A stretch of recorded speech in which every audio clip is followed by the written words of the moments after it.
గతంలో ఉన్నటువంటి విధానాన్ని మళ్ళీ తీసుకురావడానికి ఈ ప్రభుత్వం ఆలోచన చేస్తుందని గత కొద్ది రోజుల కిందట అంత పెద్ద జిల్లాలు చిత్తూరు తూర్పుగోదావరి లాంటి జిల్లాల్లో కూడా ఒకే ఒక జిల్లా పరిషత్ చైర్మన్ ఉండేవాడు పరిపాలనకి. దీన్ని కరెక్ట్ కాదు, ఈ కారణాలని చెప్పినట్టు మనకు సమాచారం ఉంది. అయితే అసలు మీరు ఆ పరిస్థితికి వచ్చినప్పుడు అసలు ఎన్నికలకి పోమాకండి. ఈ ఎంపీటీసీలు ఉండేటప్పటికి వివిధ పార్టీలకు గెలుస్తున్నారు, తర్వాత వాళ్ళు పార్టీలు మారి తనకి ఇష్టం లేని వాడిని గద్దె దింపడం. ఇప్పుడు ఎంపీటీసీలు నిలబెట్టేప్పటికీ 2 గ్రామాల పరిధిలోకి ఆ నిలబడ్డ వాళ్ళు ఆ పార్టీయో ఆ గ్రామ శాఖో ఏదో కింద మీద పడి గెలిపించుకునే ప్రయత్నాలు చేస్తుంటాయి. స్థానిక సంస్థల ఎన్నికలు మా గీటరాయి లేకపోతే మా కొలమానం కొలబద్ధత చూడండి ఎన్ని గెలిచాము, అధికారం చేతిలో ఉంటుంది కదా. అందుకని దాన్ని ప్రయోగించి నయాన్నో భయాన్నో దింపేసి తన వాళ్ళని పెట్టుకుంటాం.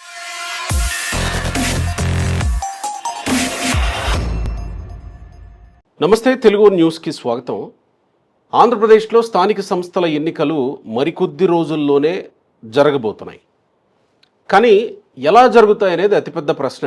ఎంపీపీని ఎన్నుకునేది కూడా ప్రత్యక్ష పద్ధతిలో, జడ్పీ చైర్మన్ ఎన్నుకునేది ప్రత్యక్ష పద్ధతిలో, ఎంపీటీసీలు జడ్పీటీసీలని ఎలాగైతే, ఎమ్మెల్యేలని ఎలాగైతే, సర్పంచ్లను ఎలాగైతే ఎన్నుకుంటున్నారో అదే పద్ధతిలో ఎంపీపీ జడ్పీ చైర్మన్లను కూడా ఎన్నుకునేలాగా గతంలో ఉన్నటువంటి విధానాన్ని మళ్ళీ తీసుకురావడానికి ఈ ప్రభుత్వం ఆలోచన చేస్తుందని గత కొద్ది రోజుల కిందట 4-5 రోజులే అవుతుంది ఒక వీడియో చేసాం. అది మంచి ఆలోచన. అలా ఎన్నుకోవటం ప్రతిసారి ఒక అన్సర్టనిటీ లేకుండా ప్రజల చేత ఎన్నుకోబడతారు కాబట్టి 5 ఏళ్ళు స్థిరంగా ఉండేటువంటి ఒక వ్యవస్థ రూపుదిద్దుకుంటుంది అని ఆ రోజు సీనియర్ జర్నలిస్ట్ విక్రమ్ పూలా గారు మాట్లాడారు. ఆయన అలాంటి ఆలోచనని స్వాగతించారు, ఇది జరగడం మంచిది అని.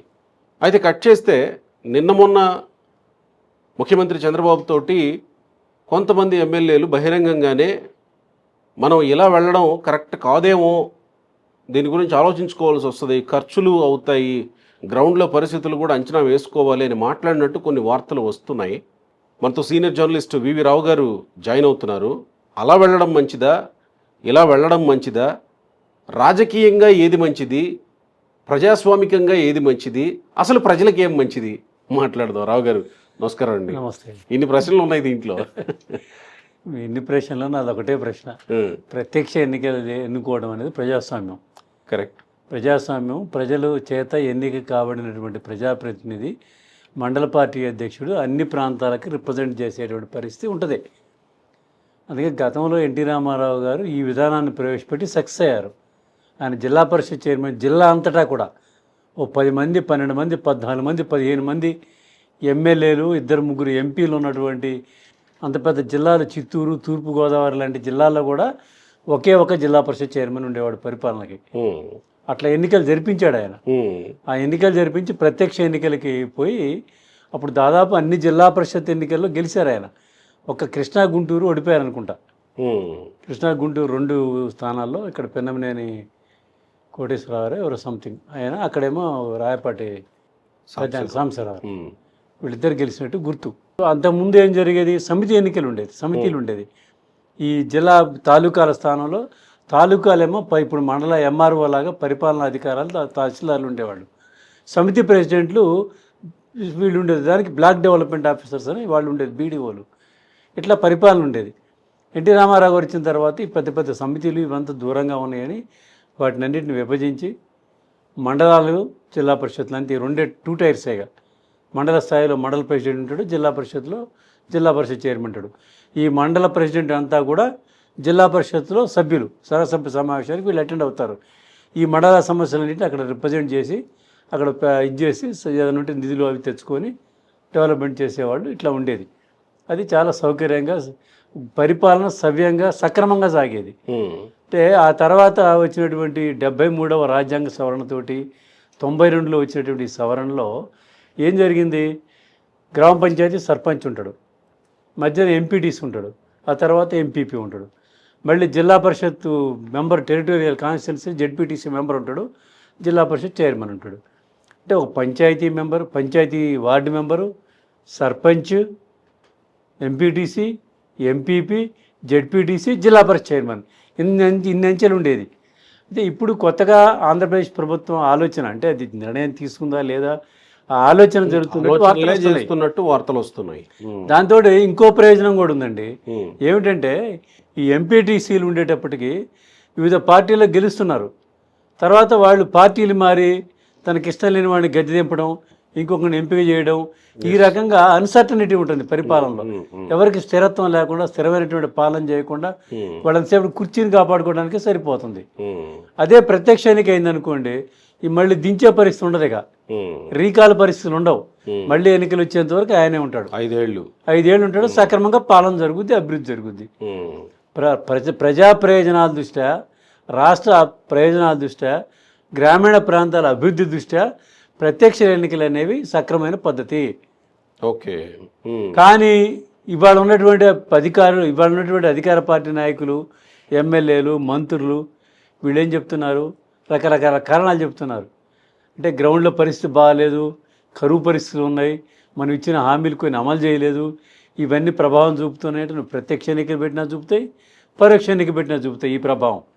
కాకపోతే పరోక్ష ఎన్నికలు ఒక అడ్వాంటేజ్ ఏంటంటే ఆ గ్రామ స్థాయిలో ఉన్నటువంటి నాయకుడు తన మజిల్ పవర్ను ప్రయోగించి ఆ ఎంపీటీసీ గెలిచేటువంటి అవకాశాలు ఉంటాయి.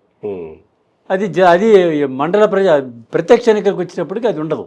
ఇక్కడ ఒక ప్రాంతంలో నువ్వు మజిల్ చూపిస్తావు తప్ప ఇంకో ప్రాంతంలో చూపించలేవు కదా. అంటే గ్రామ స్థాయిలో ఎంపీటీసీ ఎన్నికల వరకు చూపించవచ్చు, ఎంపీపీ ఎన్నికకు అదే నేను మొత్తం మండలం అంతా చూపించాలి. అవును అవును. 1-2 గ్రామాల వరకు నువ్వు ప్రభావం చూపించవచ్చు, నీవు ఏ ప్రయోగమైనా చేయొచ్చు, నువ్వు గెలిపించవచ్చు ఆ ఎంపీటీసీని అక్కడక్కడ. కానీ ఓవరాల్గా మండలం అంతా చూపించాలంటే సాధ్యం కాదు ఇది. అందుకని అంటే ఇప్పుడు ఇటీవల మంత్రులు ముఖ్యమంత్రి గారిని కలిసి ఈ ఆలోచన వద్దండి, దీన్ని కరెక్ట్ కాదు, ఈ కారణాలని చెప్పినట్టు మనకు సమాచారం ఉంది. అయితే అసలు మీరు ఆ పరిస్థితికి వచ్చినప్పుడు అసలు ఎన్నికలకి పోమాకండి. కరువు పరిస్థితులు ఉన్నాయి, ఈ ఇబ్బందులు ఉన్నాయి, ఇప్పుడు ఎన్నికలు జరపడంలో మనకి నా ఇబ్బందిగా ఉంటుంది, ప్రభుత్వ వ్యతిరేకత ఉందని చెప్పుకోండి మీరు. అది లేకుండా ప్రజాస్వామ్య పద్ధతుల్ని కూనీ చేద్దాం, ప్రజాస్వామ్యాన్ని ఇచ్చేద్దాం, మనం ఏదో గెలిచాము, ఇగో మేము ఇన్ని ఎంపీటీసీలు గెలిచాం, ఇన్ని ఎంపీపీలు గెలిచాం, ఈ జిల్లా పరిషత్లో కూడా మేము పలానా జిల్లా పరిషత్లో మేము గెలిచాం, ఇప్పటివరకు అవలంబించిన విధానాలే అవి కదా రాజకీయ అదే కొనసాగుదాం అనుకునేటువంటిది అంత మంచిది కాదు ప్రజాస్వామ్యానికి. గతంలో ఏం జరిగిందో ఇప్పుడు కూడా అలానే జరిగితే బాగుంటుందేమో, కాస్త సులువు అవుతుంది, ఖర్చు తగ్గుతుంది, ఎన్నికల నిర్వహణ భారం కాకుండా అంటే ఖర్చు ఒకటే కాదు కదా, చాలా ఉంటుంది కదా ఎన్నికలు నిర్వహించాలంటే. అంటే ఏంటంటే ఇప్పుడు ఎంపీటీసీలు నిలబెట్టేప్పటికీ 2 గ్రామాల పరిధిలోకి ఆ నిలబడ్డ వాళ్ళు ఆ పార్టీయో ఆ గ్రామ శాఖో ఏదో కింద మీద పడి గెలిపించుకునే ప్రయత్నాలు చేస్తుంటాయి. కానీ ఓవరాల్గా మండలం అంతా వచ్చేటప్పటికి 16 మళ్ళీ ఇంకొక ఎమ్మెల్యేకి పెట్టినట్టు పెట్టాలి కదా, ఆ ప్రచారము, ఆ హడావుడి, మళ్ళీ ఇది ప్రతి నియోజకవర్గంలో 4-5 మండలాలు ఉంటాయి. యావరేజ్ 4 ఉంటాయి, 4-5 మండలాలు ఉంటాయి. ఆ 4-5 మండలాలు ఎమ్మెల్యేకి చావు వచ్చినట్టే ఆ నియోజకవర్గ ఎమ్మెల్యేకి. తర్వాత ఈ 4 జిల్లాలో ఉన్నటువంటి అన్ని నియోజకవర్గాలు ఇది కూడా ఇప్పుడు ఆ ఎమ్మెల్యేలకు ఆలోచన ఉంటదిగా, ఇది ఎక్కడ భరించాలరా బాబు మళ్ళీ అని. అసలే పరిస్థితులు బాగాలేవు, అదొకటి. తర్వాత ఆ జిల్లా మంత్రికి బాధ ఉంటుంది, ఇన్ఛార్జి మంత్రికి ఉంటుంది, ఇవన్నీ ప్రెజర్లు ఉంటాయి. ఏది డైరెక్ట్ ఎన్నికలు అనేటప్పటికి ఇవన్నీ ఉంటాయి. ఇండైరెక్ట్ ఎన్నికలు అనుకోండి, మీరు చావండి అంటారు, వాళ్ళు ఏదో కింద ఎంపీటీసీలు గెలిచి వస్తారు, ఎంపీపీని ఎవరో వీళ్ళు సెలెక్ట్ చేసిన ఎంపీపీ క్యాండిడేట్ ఎవరో చూస్తారు, కాస్త 1-2 తక్కువ అయితే మేనేజ్ చేస్తారు, ఏది బల ప్రదర్శనం, ధన ప్రదర్శనం ఏదో చేసి మేనేజ్ చేస్తారు, తూతూ అనిపిస్తారు, సార్ మేము 4 గెలిచాం, మా నియోజకవర్గంలో గెలిచేసాము అనుకుంటారు. కానీ ప్రత్యక్ష ఎన్నికలు వచ్చేటప్పటికి ఆ పరిస్థితి ఉండదు. ఇప్పటి వరకు రాజకీయ పార్టీలు చేసింది అదే. అవును. మేము స్థానిక సంస్థల ఎన్నికలు మా గీటరాయి, లేకపోతే మా కొలమానం, కొలబద్ధత చూడండి, ఎన్ని గెలిచాము, ప్రజలు మమ్మల్ని ఇట్లా ఆదరిస్తున్నారని చెప్పుకున్నారు కదా. ప్రభుత్వం మారగానే ఎంపీపీలను దింపడానికి యుద్ధాలు జరుగుతాయి. నెల్లూరులో చూసాం మనం, ఒక ఎంపీపీని మార్చడానికి యుద్ధం చేశారు మంత్రులు, ఎమ్మెల్యేలు అంతా. అట్లనే మున్సిపాలిటీల పరిస్థితి కూడా అంతే, జిల్లా పరిషత్ పరిస్థితులు, జిల్లా పరిషత్ పరిస్థితులు కూడా అదే పరిస్థితులు. ఇప్పుడు మీరు మన అనంతపురంలో 2004లో కాంగ్రెస్ ప్రభుత్వం వచ్చిన తర్వాత ఆ జిల్లా పరిషత్ ఎన్నిక, జిల్లా పరిషత్ చైర్మన్ ఎన్నిక అవిశ్వాసం పెట్టాలి, దింపాలి, ఈ ఘర్షణలోనే పరిటాల రవి గారు మీటింగులకు వచ్చితే కాల్చి చంపింది వాడు. ఆ సంబంధించిన మీటింగ్ జరిగినప్పుడే. అంటే ప్రభుత్వం మారినప్పుడల్లా స్థానిక సంస్థల మీద పడతారు. అదేలేండి. ఏది ఎంపీపీల మీద, జిల్లా పరిషత్ మీద, మున్సిపాలిటీల మీద, ఆయా నియోజకవర్గాల పరిస్థితులు మార్చుకోవడం. అంటే వాళ్ళకి ఇంకా ఎదురు మాట్లాడే వాళ్ళు వాళ్ళ అధికారం ఉంటుంది కదా, అనమాట. అధికారం చేతిలో ఉంటుంది కదా, అందుకని దాన్ని ప్రయోగించి నయాన్నో భయాన్నో దింపేస్తే వాళ్ళని పెట్టుకుంటారు. అంటే ఇక్కడ రెండు ఉన్నాయి. ఒకటి, ముందుగా చంద్రబాబుతో ఎవరో చెప్పి ఆలోచన చేసిన మాట వాస్తవం, అది మంచిది. రెండో వార్త ఏంటి, ఎమ్మెల్యేలు ఈ విధంగా ఎమ్మెల్యేలు మంత్రులే ఫీల్ అవుతున్నారు, మంత్రులు కూడా. ఏంటంటే కేబినెట్ కంటే ముందు లోకేష్ దగ్గర బ్రేక్ఫాస్ట్ మీటింగ్ జరిగింది. ఆ బ్రేక్ఫాస్ట్ మీటింగ్లు ఏని చర్చకు వచ్చినాయి. ఇక్కడ చంద్రబాబు దగ్గర పోతే తొందరగా ఈయనే తత్వం కాదు అది. ఇక్కడ ముందు ట్రైల్ వేసి ఇక్కడ మోల్డ్ చేస్తే అక్కడ చిన్నగా పరిస్థితి చేయొచ్చు అనేది. అంటే ఒక రకంగా ఆయన నిర్ణయం ప్రజాస్వామ్యాన్ని మళ్ళీ కాస్త పట్టాల మీద పెడదాం. ఆయనకున్న ఆలోచన ఏంటంటే ప్రజల్లో మన పట్ల సానుభూతి ఉంది, ప్రజలు మనం అంటే కొంచెం ఇదిగా ఉన్నారు, ఈ అరాచక పాలన యాక్సెప్ట్ చేయరు, అందుకని వైసీపీ వాళ్ళని ప్రత్యక్ష ఎన్నికలు వస్తే వాళ్ళకి అంతగా పాజిటివ్గా ఉండదు, తెలుగుదేశం పార్టీకి కూటమికే అనుకూలంగా ఉంటుందని చంద్రబాబు గారి ఆలోచన. మరి ఆయన తీసుకున్న సరైన అంటే నిర్ణయాలు మీన్ సర్వేలు, వివిధ వర్గాల అభిప్రాయాలు ఉంటాయి కదా, ఇవన్నీ ఉంటాయి కదా, వాటన్నిటి దృష్ట్యా ఆయన నిర్ణయానికి వచ్చి ఉంటారు. తర్వాత ఇంకొక ఆలోచన కూడా, తెలుగుదేశం పార్టీ క్యాడరే కొంత అసంతృప్తిగా ఉంది అనేది మొదటి 1 yearలో మనం బాగా చూసాం, అసంతృప్తి. ఆ తర్వాత కార్యకర్తలను మేము అట్లా చూసుకుంటాం ఇట్లా చూసుకుంటాం అని లోకేష్ మాట్లాడినా, చంద్రబాబు మాట్లాడినా, అది ఫేస్బుక్లోనో యూట్యూబ్లోనో ఉంటే దాని కింద వాళ్ళు కామెంట్స్ చేసే, ప్రత్యక్షంగా వాళ్ళ ఫోన్ నంబర్లు పెట్టి మరీ తెలుగుదేశం పార్టీ కార్యకర్తలు ఎందుకంటే వాళ్ళకి తెలుగుదేశం పార్టీ కార్యకర్తలు మిగతా పార్టీ కార్యకర్తలా కాదండి. ఎందుకంటే మనం 83 నుంచి పరిస్థితి చూస్తే 83 కాంగ్రెస్ పార్టీతో పాటు ఈ రాష్ట్రంలో ఉభయ రాష్ట్రాల్లో కూడా కమ్యూనిస్టులు బలంగా ఉన్నటువంటి ఇది అన్ని ప్రాంతాల్లో ఉభయ కమ్యూనిస్ట్ పార్టీలు విస్తరించి ఒక నిర్మాణమైనటువంటి పరిస్థితి ఉండేది. ఆ నిర్మాణాన్నే క్రైటీరియా తీసుకొని చంద్రబాబు నాయుడు గారు పార్టీ నిర్మాణం చేశారు. ఇప్పుడు పోలిట్ బ్యూరో వాళ్ళ కమ్యూనిస్ట్ పార్టీలు తప్ప ఎవరికి కనపడదు మనకి. ఒక కమ్యూనిస్ట్ పార్టీలకే ఉంటుంది పోలిట్ బ్యూరో. అట్లా పోలిట్ బ్యూరో అని, రాష్ట్ర కమిటీ అని, ఇట్లా కమిటీ గ్రామ స్థాయి నుంచి కమిటీలు పెట్టి పార్టీ నిర్మాణం పెట్టి ఎమ్మెల్యేలకు కూడా శిక్షణా తరగతులు నిర్వహించినటువంటి సందర్భం ఉంది తెలుగుదేశం పార్టీలో. ఎన్టీ రామారావు గారు ఉన్నప్పుడు ప్రొఫెసర్లని, యూనివర్సిటీ ప్రొఫెసర్లని, సీనియర్ ప్రొఫెసర్లని, వాళ్ళ సీనియర్ జర్నలిస్టులను పిలిచి ప్రజా సమస్యలు ఎట్లా ఐడెంటిఫై చేయాలి, అసెంబ్లీలో పార్లమెంట్లో వాటిని ఎట్లా ప్రస్తావించాలి, దేంట్లో ఏ మోడ్లో తీసుకెళ్తే మనకి చర్చకు వస్తుంది, ఇటువంటి అంశాలన్నింటినీ కూడా సీనియర్ ప్రజాప్రతినిధులే, అంటే ఎమ్మెల్యేలు, మంత్రులుగా పనిచేసినట్టు పాలని, సీనియర్గా ఉన్నటువంటి వీళ్ళ యూనివర్సిటీ ప్రొఫెసర్లని, వీళ్ళందరిని పిలిచి లెక్చర్స్ ఇప్పించేవాడు. అంటే ఒక రకంగా ఆయన ఎలాంటి ఆలోచన చేసింది మంచిదే, చేయటము దాన్ని ఇంప్లిమెంట్ చేశాడు చంద్రబాబు నాయుడు గారు. అంటే ఆ సెకండ్ గ్రేడ్లో ఉండేటువంటి అసంతృప్తి ఇంకా ఏమన్నా ఉందా, ఇంకా ఎమ్మెల్యేలు ఏమన్నా కొంత సవరించుకోవాల్సింది అంటే నేను గత పరిస్థితి చెప్తాను. దీనివల్ల ఏమైందంటే నిత్యం ప్రజలతో ఉండేవాడు. గతంలో ఎమ్మెల్యేని చూడాలంటే ఒక మంత్రిని చూసినట్టు ఉండేది, ఓ మంత్రిని చూడాలంటే ఒక ముఖ్యమంత్రిని చూసినట్టు ఉండేది. ముఖ్యమంత్రి అసలు కనిపించేవాడు. అప్పుడు టీవీలు కూడా ఉండేది కాదు పెద్దగా, పేపర్లో ఫోటోలు చూసి మన ముఖ్యమంత్రి అనుకునేటువంటి పరిస్థితి ఉండేది. ఎన్టీ రామారావు గారు ఎప్పుడైతే అధికారంలోకి వచ్చి తెలుగుదేశం పార్టీ వచ్చిందో, గ్రామాల్లోకి మంత్రులు, ఎమ్మెల్యేలు ఈ గ్రామాల ప్రజల పట్ల తిరగడం, ప్రజలతో తిరగడం, ప్రజలతో మమేకం అవడం, ప్రజా సమస్యలు రావడం, పరిష్కరించడం, ఇది కార్యకర్తలకు కూడా ఏంటంటే పార్టీ కార్యకర్తలకు కూడా ఎమ్మెల్యేలతో యాక్సెస్ ఉండటం. అసలు హైదరాబాద్ వస్తే ఆఫీస్కి రావడం, ప్రతి కార్యకర్త హైదరాబాద్ వచ్చిన కార్యకర్త ఆఫీస్కి వచ్చేవాడు, ఆఫీస్కి వచ్చిపోయాడు. ఆయన ఎన్టీ రామారావు గారికి సందర్శన టైం ఉండేది, ఆయన చూసి ఆయనకి వినతి పత్రాలు ఇచ్చేవాడు. దీని అంతటి వల్ల ఏమైందంటే పార్టీ నాది, ఇది నా సొంతం, నా కుటుంబం అనేటువంటి భావన తెలుగుదేశం పార్టీ కార్యకర్తలు ఎక్కువగా ఉంటుంది. అది రాను అంతరించిపోతుంది.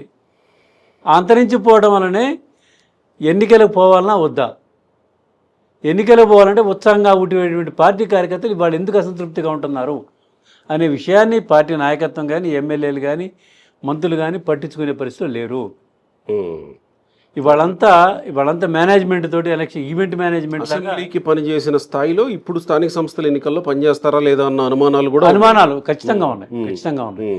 ఎందుకంటే ఎవరో 5%, 10% ఎమ్మెల్యేలు ప్రజలతోటి గ్రామాల్లో తిరుగుతున్నారు కానీ అందుబాటులో ఎవరు ఉంటారా? ఉమ్, ఉంటే అసెంబ్లీ ఉంటే అమరావతిలో ఉంటున్నారు, ఉమ్. అసెంబ్లీ లేకపోతే 80% హైదరాబాద్లో ఉంటున్నారు, లేకపోతే ఇప్పుడు తిరుగుతున్నారులేండి ఇంటింటికి ఏదో ఈ ప్రోగ్రామ్ పెట్టారు కాబట్టి. ఎమ్మెల్యే అని పార్టీ ఏదో. ఇక ఏదో పెట్టకపోతే చంద్రబాబు నాయుడు గారు ఇటువంటి అని పెట్టకపోతే ఈ కాస్త కూడా పోరు. ఉమ్, ఉమ్, ఉమ్, ఇప్పుడు ఇవన్నీ ఎందుకు పెడతాడు చంద్రబాబు నాయుడు గారు? ఉమ్. ఈ రకంగా నన్ను వీడు జనం దగ్గరికి వెళ్తారని పెడతాడు ఆయన. ఇప్పుడు ఆల్రెడీ తెర మీద ఉన్న 2 నిర్ణయాలలో ఇది ప్రజాస్వామికం, సరే ఇది కొనసాగుతూ వస్తున్న సాంప్రదాయమైనటువంటి పద్ధతే అయినప్పటికీ ప్రజాస్వామికం దిశగా వెళితే మంచిది అనుకుంటా. చంద్రబాబు నాయుడు గారు ఇంతకుముందు కొన్ని నిర్ణయాలు తీసుకుంటే వెనకడికి వేసేవాడు కాదు. దానికి ఆయన దగ్గరికి పోయి వెనక్కి తీసుకోమని చెప్పడానికి కూడా కొంచెం భయపడేవాడు. ఇవాళ అదేం లేదు, ఆ భయం ఏం లేదు. అందుకని నాకు తెలిసి ఈ ప్రత్యక్ష ఎన్నిక అనే అంశం క్లోజ్ అవుద్ది. పరోక్ష ఎన్నికలకే సిద్ధం అవుతారు. ఓకే, ఒకళ్ళు ఎన్నికలంటే జరపాలి సెప్టెంబర్లో. ప్రత్యక్ష ఎన్నికలకి బ్రేక్ అయితే బ్రేకే, అది జరగదు. ఎందుకంటే జరిగే సూచనలు కనిపించట్లే మనకి. ఇప్పుడు ఉన్నటువంటి వాతావరణంలో ఈ మంత్రులు ఎమ్మెల్యేలు ఆల్రెడీ మంత్రులు లోకేష్ గారి దగ్గర విన్నవించారు. ఆయన అక్కడ విన్నవించి క్యాబినెట్ లో చర్చ జరగాల్సిందని కూడా పక్కన పెట్టేశారు, చర్చ జరగకుండా.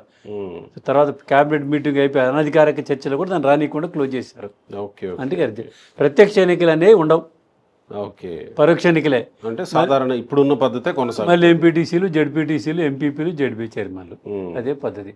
ఇదైతేనే సౌకర్యంగా ఉంటుంది ఉన్న ఎమ్మెల్యేలకి, రాజకీయంగా కూడా బాగుంటుంది. బాగుంటుంది. Right sir, thank you.